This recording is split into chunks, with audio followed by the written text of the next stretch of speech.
Om Swastiastu. Kami dari kelompok 1 akan menjelaskan materi tentang mendefinisikan berbagai aspek studi kelayakan bisnis. Perkenalkan, nama saya Putu Intan Budastuti, absen 16. Saya akan menjelaskan materi yang pertama, studi kelayakan bisnis. Studi kelayakan bisnis adalah suatu kegiatan yang dilakukan untuk menentukan apakah suatu bisnis layak dijalankan atau tidak. Kegiatan ini meliputi identifikasi masalah, peluang, menentukan tujuan, menggambarkan bagaimana situasi bisnis, dan menilai berbagai manfaat yang dihasilkan.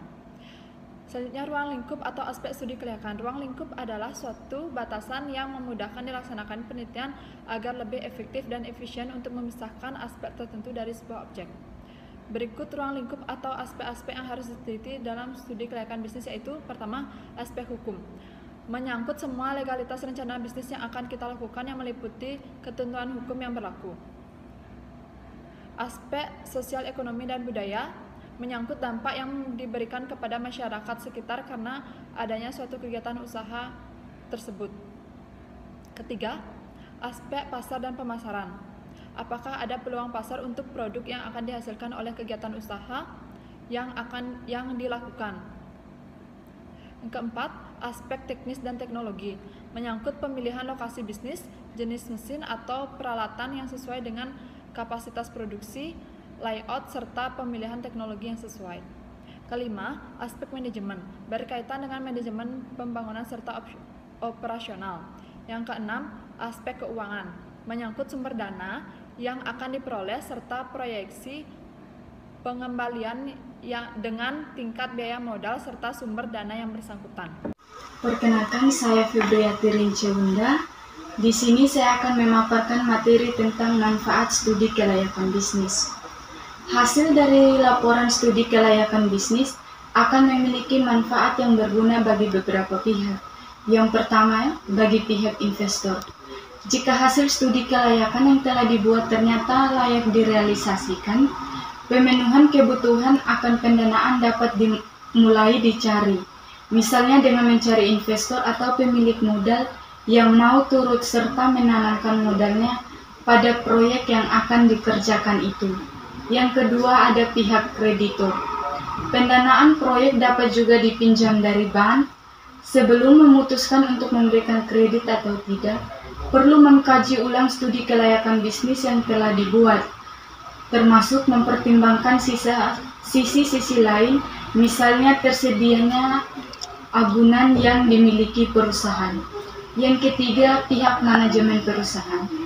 Studi kelayakan bisnis dapat dibuat oleh pihak eksternal perusahaan maupun pihak internal perusahaan itu sendiri. Terlepas dari siapa yang membuat, pembuatan proposal ini merupakan upaya dalam rangka merealisasikan ide proyek yang ujung-ujungnya bermuara pada peningkatan usaha untuk meningkatkan laba perusahaan. Yang keempat, bagi pihak pemerintah dan masyarakat. Penyusunan studi kelayakan bisnis perlu memperhatikan kebijakan-kebijakan yang telah ditetapkan oleh pemerintah, karena bagaimanapun pemerintah dapat secara langsung maupun tidak langsung mempengaruhi kebijakan perusahaan. Yang berikut ada tujuan pembangunan ekonomi. Dalam menyusun studi kelayakan bisnis, perlu juga dianalisis manfaat yang akan didapat dan biaya yang akan ditimbulkan oleh proyek terhadap perekonomian nasional. Yang berikut ada aspek studi kelayakan bisnis. Saat melakukan studi kelayakan, ada banyak aspek yang harus diteliti. Pada dasarnya, aspek-aspek tersebut bersifat fleksibel, sehingga bisa ditambah ataupun dikurangi sesuai dengan kebutuhan perusahaan. Meskipun demikian, ada beberapa aspek yang pasti akan diteliti ketika analisis studi kelayakan dilakukan. Di antaranya ada aspek finansial dan aspek non-finansial. Aspek finansial. Aspek keuangan merupakan aspek yang digunakan untuk menilai perusahaan secara keseluruhan. Yang terdapat dalam aspek finansial yaitu ada aliran arus kas, net benefit cost ratio, payback period, profitability index. Demikian itu pemaparan materi dari saya. Terima kasih.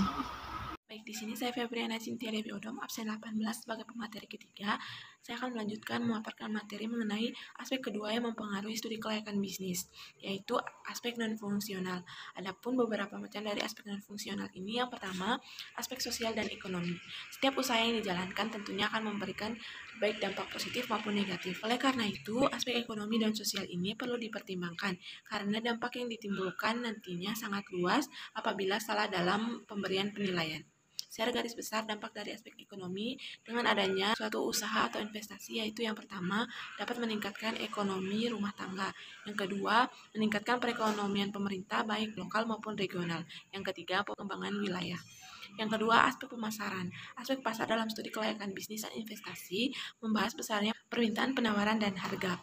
Tujuannya adalah untuk mengetahui seberapa besar tingkat penyerapan pasar sehingga tidak terjadinya kelebihan produksi yang dapat menurunkan harga. Yang ketiga, aspek teknis dan operasi. Secara umum ada beberapa yang hendak dicapai dalam penilaian aspek teknis dan operasi. Yang pertama, agar perusahaan dapat menentukan lokasi yang tepat. Yang kedua, agar perusahaan dapat menentukan layout yang sesuai dengan proses produksi yang dipilih. Yang ketiga, agar perusahaan bisa menentukan teknologi yang digunakan. Yang keempat, agar perusahaan bisa menentukan metode persediaan yang paling baik untuk dijalankan sesuai dengan produksinya. Yang kelima, agar dapat menentukan kualitas tenaga kerja yang dibutuhkan. Yang keempat, aspek manajemen dan sumber daya manusia. Adapun beberapa aspeknya yaitu job analysis, yaitu menganalisa jabatan yang diperlukan untuk menyelesaikan jenis pekerjaan tertentu. Yang kedua, job specification, yaitu menentukan persyaratan dan kualifikasi yang diperlukan untuk mengisi suatu jabatan.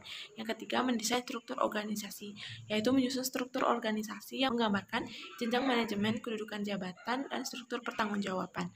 Yang kelima, sistem pengembangan karyawan, yaitu menyusun rencana pendidikan dan pelatihan untuk mengembangkan keterampilan, pengetahuan, produktivitas, dan kinerja karyawan secara keseluruhan.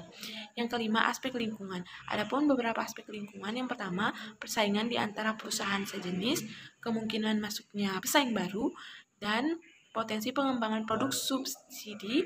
Yang keempat, kekuatan tawar-menawar pemasok. Yang kelima, kekuatan tawar-menawar pembeli.